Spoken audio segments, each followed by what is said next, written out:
Welcome in everybody, Krill Crew, and people who don't know me yet. I am Luke. This is my more casual channel about gaming. If you want to see my professional stuff, you can always jump over to Balthazar NFT Gaming. But I thought it was time for another video. It's been a minute. I've been using this channel as my Web3 gaming diary, NFT gaming diary, whatever you want to call it, for this year. And I was like, at the beginning of the year, I want to do more videos. I want to do more streams again. And that's even why I jumped off of Splinterlands TV, because I wanted to focus on my own content. But lately, I've honestly just been learning to code, and I've been coding my own text-based game. I've just been having tons of fun with that, so that's the reason why I haven't been streaming. And most of my gaming has been with my my wife and her sister and brother-in-law playing Web 2 games. So, the games that you guys don't care about, right? Like Borderlands and Overwatch. There's no NFTs, there's no earning, right? But yeah, I've just been having a lot of fun with that. Maybe I'll premiere my game on this channel one of these days. Mostly I'm just doing it to learn coding. So most of my free time, maybe if I have like 5 hours of free time in the evening, like 3-ish hours are usually going to coding that game and learning more about coding. So that's something I've been focusing on.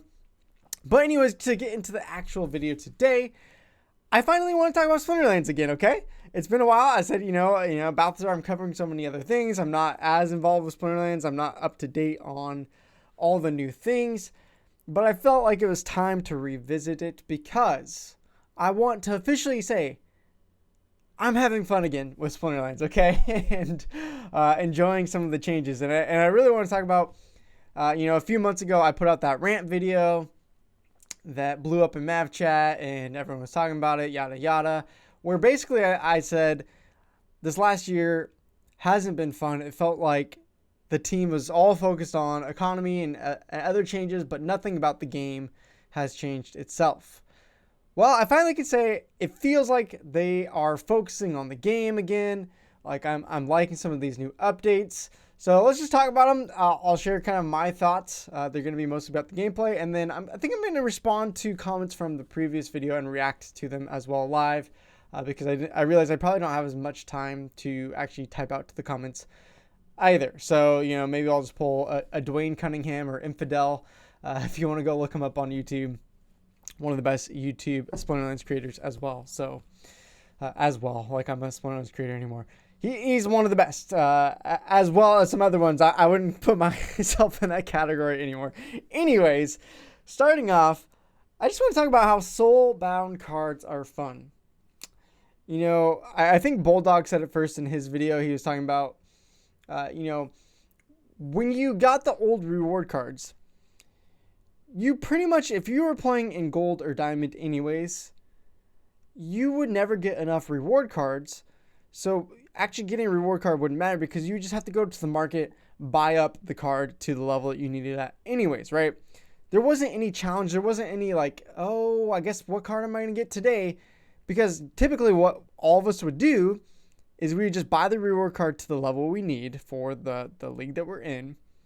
And then once we got the cards in our chest, we were like, well, I guess I just have either extra cards. Maybe I try to rent it out for 0.1 DEC because no one wants them anyways. They already got them. Or maybe I sell them off or just hodl them. There wasn't any real effect to the gameplay itself. Now if we pop on over, I'm starting to pull my first Soulbound cards yesterday. This is on my main account. I got the Epic Gold Foil. And then Possessed Puppet got that to level 2. And then on my Scholar account, I didn't even realize this was the Summoner, but the Green Summoner, I got 6 BCX of the Gold Foil Green Summoner. And it was like, oh, sweet, I can, while I'm still playing in Gold, trying to push up into Diamond to the season, I could potentially use this guy, right? And I think it just makes it a lot more fun. It makes me want to open up chests again because I'm actually excited to see what I get.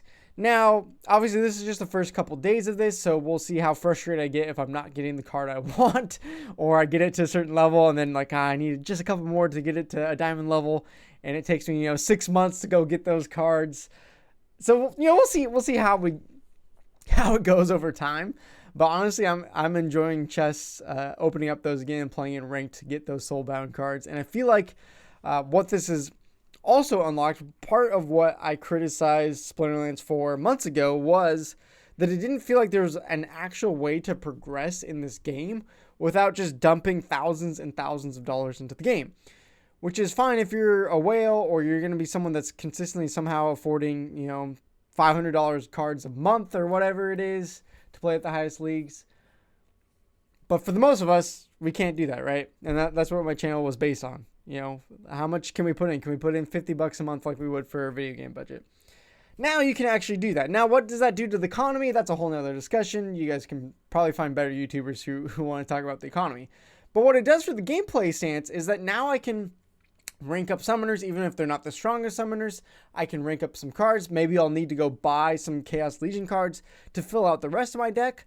But there's a decent amount of Soulbound cards. Plus, if you're getting the Soulbound summoners here that are pulling Gladius cards, then you're getting even more free cards potentially to use in ranked play, right? So there's this progression where I can invite my friend in and say, hey, maybe you start off with a few Chaos Legion cards, play in silver, and continue to work yourself up. I think that's a much better system where you can get someone in to the door, have them put some money in to get the ball rolling, and then tease them by giving them some more cards to feel like they're actually progressing in the game. And I think that would also drive them to eventually say, hey, I'm enjoying the game enough. I feel like I'm progressing. I'm getting stronger. I'm getting better at the game.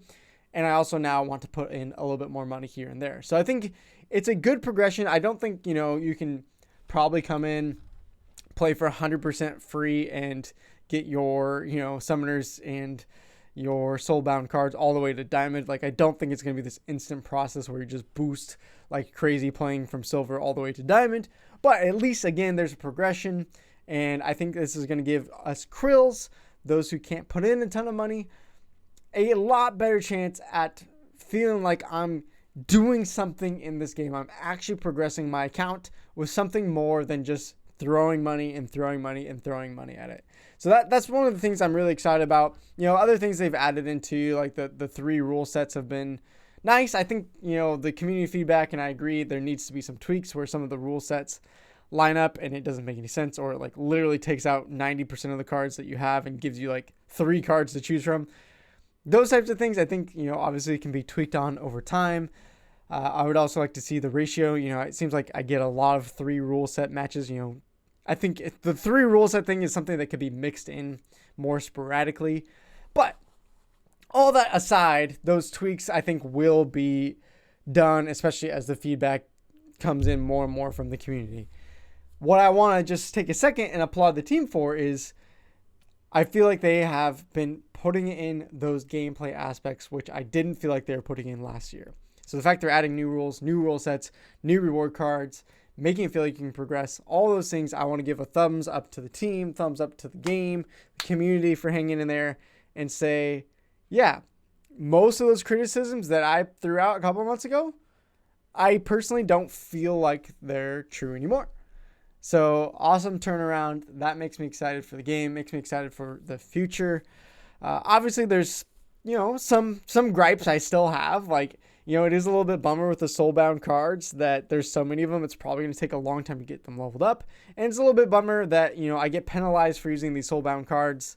If I'm in gold or diamond and they're only at a lower level card because I'm still trying to work my way up, it's a bummer that I get less rewards. So that's one bummer. The other bummer is I think it's, takes way too long to get those Gladius cards if I go to my main account. I mean, we've been playing Guild Brawls for, over a year now or so. And the closest card I even have to a silver level card is a few away from Isgald here.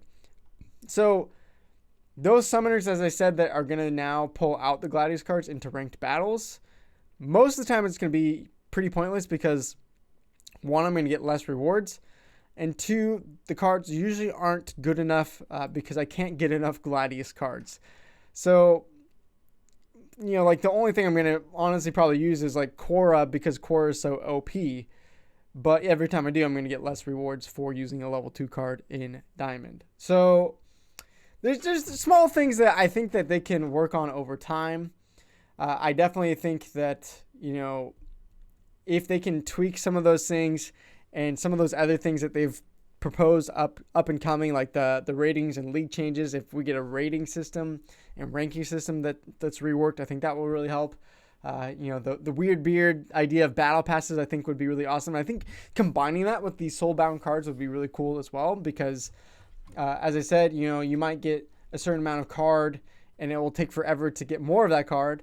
Well, it'd be cool if a part of the battle pass is, at battle pass level 5, you unlock 5 common soulbound cards of your choosing. You get to pick which one you want to give a boost to. Or, level 10, you get to pick 2 gold foil rares to add to your collection, and you get to choose so that you can focus on certain cards and not have too much RNG when trying to build these soulbound cards. I think that would be really fun. My other thing is, if they can figure out what to do with these big giant bot farms, I'm not against people running a few bots here or there, but I gotta say, I'm still sick and tired of playing Arushard and Chung Till. It seems like 50% of my matches. I know that's an over exaggeration, but seriously though, it's let's see what my let's see if they're in my scholar battles lately. Maybe not, because I'm playing in gold, because I fell back down out of diamond to start things off. But you guys know who I'm talking about, right? I mean, we all know. There's one in my main account, Arushard 89, Arushard 83. Yeah, you get the picture. To me, it's a little bit frustrating that I just feel like I'm playing a bot over and over again. If you're gonna have lots of bots, and maybe you can say hey, there's no way to prevent giant bot farms, at least change your name so I'm not feeling like I'm playing the same dang bot over and over again. Yes, I know that 50% of my matches are now against the Archmage bot, but at least give yourself a unique name so that I feel like I'm actually playing against a real person. I know that's a dumb complaint, but it is kind of annoying to face that same opponent over and over and over again.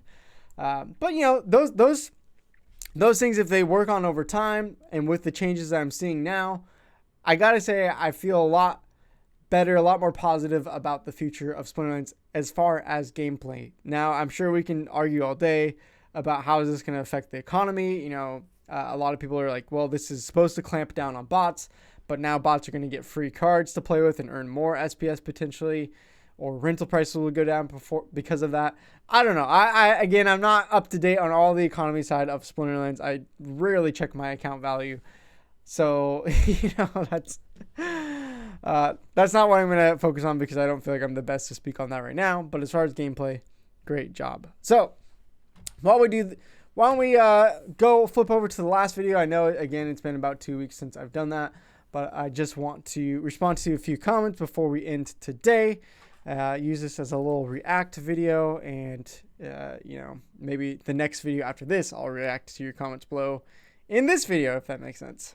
So this last video is talking about why I don't invest anymore into crypto, NFT, or Web3 gaming. I buy NFTs games that I like, but I'm not looking at it as an investment anymore. And I thought the response was really interesting. A lot of people, it's funny how many people I started to talk about, it's not about making a bunch of money anymore for me. It's not about becoming a krill to a whale. It's about more of the gameplay. I'm a gamer at heart. And it's funny how many people just disregarded what I had to say or my emotion. They're like, oh, you only are saying this because it's the crypto winter. It's the bear market. Sorry to call you out there, Yarrow Central. But I just think it's funny that people are like, oh, you're only saying this because it's the bear market, and once the bull market hits again, you'll change your mind. The funny thing is, guys, we've been in a bear market for a year. It's not just because we hit a bear market. I think the bear market has helped me to see what I care about and has changed my perspective. And I don't think just because we hit another bull run, then all of a sudden I'm like, sweet, I'm going to start putting thousands of dollars into these games so that I can become a millionaire. That was, again, never my intent in the first place. It's nice if it goes up. But yeah, it's really guys, I just want you to know, I really care more about the gaming aspect. I do care about gaming ownership, and I think NFTs are a cool way to do that. But becoming a whale is not my dream anymore. So a couple comments I didn't get to respond to. This is also the reason that Axie died down after a year of reigning as the best NFT game. I also hear that other traditional gamers wait for these great games to be out and would even ditch the earning potential just to see good games. Agree. Most gamers don't care about earnings. Maybe some of them care about owning their in-game assets, but most of them aren't going to be playing video games to try to earn, $1 a day or something like that. Like, they're not that interested. We're on the same boat in terms of supporting these games regardless of the earning potential. I've been trying out every free-to-play NFT games on Google Play Store. Oh, well, Peter, you have to recommend some if you got some good ones. As well as the car racing game, Nitro League. Yep, we covered that one on the Balthazar channel. Seems like an interesting one. Last time I checked, the NFTs were a little bit out of my own price budget, but I definitely want to try that game once they have it out. Definitely pointing out the core problem. I'd love to see the future. Is it cutting off the comment? There we go. Future games solve this. Well, thank you, Peter, for your response. I started playing Splinterlands around the same time and made a decent-sized investment and is basically gone now. I still play regularly, but I'm not making any additional investments other than buy some cards and using credits. People say the bottom is coming, and I have zero confidence ever will rebound. Well, since then, with BTC going up, the prices have rebounded a little bit, but, the funny thing is when people saw this video and I don't even know if they watched it, they're like, oh, you sold all your assets. I've actually been buying assets. I've been going to Peak Monsters each day. I'm unfortunately telling you my strategy, which means now you're going to steal my cards that I want to buy. But I've just been going to compare. I've been selling off most of my silver and gold leveled cards because if you go to Chaos Legion and you go to compare, it's a little less savings now than they were 2 weeks ago when Bitcoin was still down. Because there were some BCX savings where I was getting diamond level cards for like 40-50% off BCX. And so it was like I could sell my gold card, buy a full level max diamond card for a few bucks more. Like it was getting that crazy. Now I think it's come down a little bit since then on certain cards. But like Goblin Psychic, go to bulk buy. Look at this, like $49 for a level 10 card. Versus $28 for like the gold level version, right? And so, yeah, okay, it wasn't like a couple bucks more, but still like 100 more copies to get from level 9 to 10 right now on this card. There's only $2 more, right? And so that's the kind of things I'm doing is like, I'm just going to focus on a couple decks, hone down on those good Chaos Legion max level cards, and then use these Soulbound cards to, kind of beef out the rest of my deck. So I've actually been putting money back into the game, despite what I've said. But again, the point is, because I'm not looking at it as an investment. I'm not checking my account value and trying to go crazy of like what cards are going to be worth the most in 5 years. I'm like, no, I want to play a fun card game that I like. And so I'm going to go buy cards when I want to buy cards.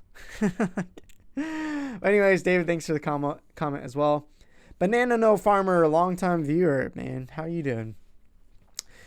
Big issues with play to earn in general. Over-promising bad gameplay. Yeah, I would definitely agree. Over-promising has been one of the biggest issues. I think a lot of teams don't have experience in actually building a game, and so they make these crazy claims of, oh, in 6 months, we're going to have this AAA game. In reality, okay, all those things that you're talking about, I don't know if this is malicious or just good marketing that you're trying to do, or maybe you just don't know. But like a lot of those promises, those things are going to take 3 to 4 years, not 6 months. So most roadmaps, I've talked about this before, most roadmaps of Web3 games don't trust right now. It's unlikely to see most games hit those benchmarks. Although I would say some more games that have recently been coming out are more realistic. Not enough Web2 people, etc. There's a lot of games doing it right now. There's a lot of games doing it right. Best ones I've seen so far is on Soul Catch King. I did connect with them for a moment. I do want to catch up with them more. I think eventually I'd like to see an event with Balthazar with them, so I definitely want to learn more about them. Been running a free to join, free to stay meta guild for over a year. Sweet. Yeah, you'll have to reach out to me and tell me more about it. $750 per day. Oh my goodness.